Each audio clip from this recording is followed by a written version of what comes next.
Bonjour. Et si toute la crise au Venezuela n'était en fait que la pointe de l'iceberg? La partie visible d'un immense conflit mondial pour les ressources.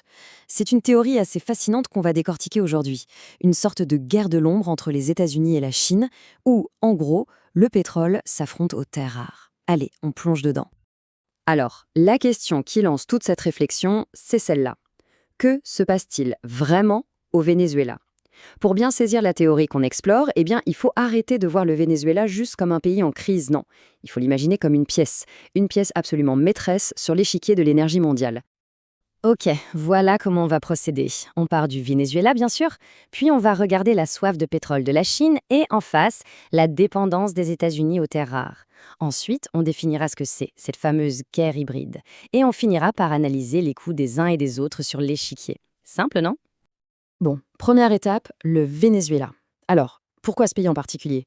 Eh bien, selon l'analyse qu'on décortique, la réponse, la clé de tout ça, elle ne se trouve pas à Caracas. Non, non, elle se trouve à des milliers de kilomètres de là, à Pékin. Et voilà le point central de la théorie. Le Venezuela, ce n'est pas juste un pays qui va mal. C'est une pièce absolument critique dans la stratégie énergétique de la Chine. C'est l'un des robinets, si on veut, qui alimente son incroyable machine industrielle. Et pour bien comprendre ça, il faut vraiment prendre la mesure de l'appétit de la Chine. On parle d'un véritable géant industriel. Et ce géant, il a une soif de pétrole monstrueuse. Il consomme beaucoup, beaucoup plus d'énergie qu'il n'arrive à en produire lui-même. Alors d'où vient tout ce pétrole? L'analyse pointe plusieurs fournisseurs clés. Bon, il y a les pays du Golfe, bien sûr, il y a la Russie, mais il y a surtout deux autres noms qui ressortent, et c'est là que ça devient intéressant. L'Iran et le Venezuela. Leur rôle serait absolument capital. Pourquoi? Parce qu'ils fournissent du pétrole à la Chine, un peu sous le radar, en dépit des sanctions internationales. Et c'est là vraiment que toutes les pièces du puzzle commencent à s'assembler. Si on suit cette logique, les tensions que les États-Unis maintiennent avec l'Iran et le Venezuela, eh bien ce n'est plus du tout un hasard. Ça devient une stratégie. Une stratégie parfaitement délibérée pour couper les vivres en quelque sorte à leur plus grand rival économique.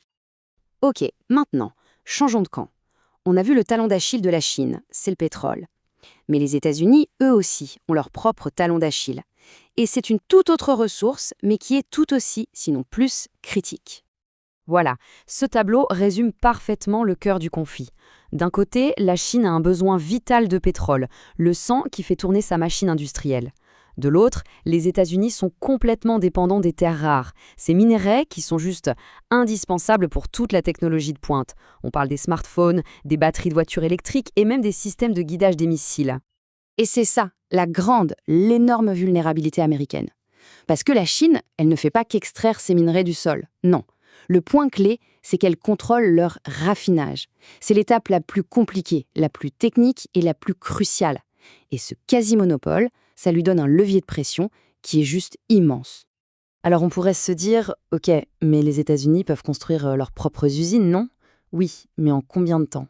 Et c'est là que le chiffre fait froid dans le dos. Selon cette analyse, il leur faudrait entre 10 et 15 ans. C'est le temps nécessaire pour bâtir de A à Z toute une filière de raffinage.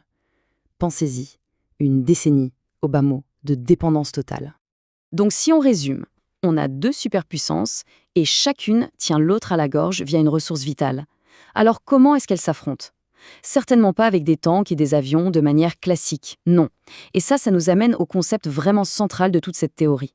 Ce concept, c'est celui de la guerre hybride. Qu'est-ce que ça veut dire?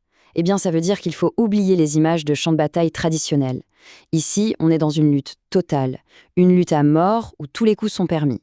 Guerre commerciale, pression diplomatique, menaces militaires, sanctions économiques, absolument tous les leviers sont utilisés pour affaiblir l'autre, sans jamais avoir à déclencher une guerre ouverte. En fait, la source résume tout ça en une seule phrase, une formule choc qui dit tout. Ce sont les terres rares contre le pétrole. C'est aussi simple et brutal que ça. C'est le résumé parfait du bras de fer. La Chine peut priver les US de technologie et les US peuvent priver la Chine d'énergie.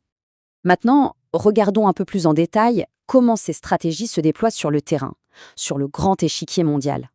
Quels sont les coups joués, concrètement? Du côté américain, l'objectif final se lève d'une simplicité assez brutale, couper l'approvisionnement en pétrole de la Chine. Le but, arrêter net sa machine industrielle. Parce que sans pétrole, il n'y a plus de croissance chinoise. C'est mécanique. Et la logique derrière cette stratégie est assez implacable.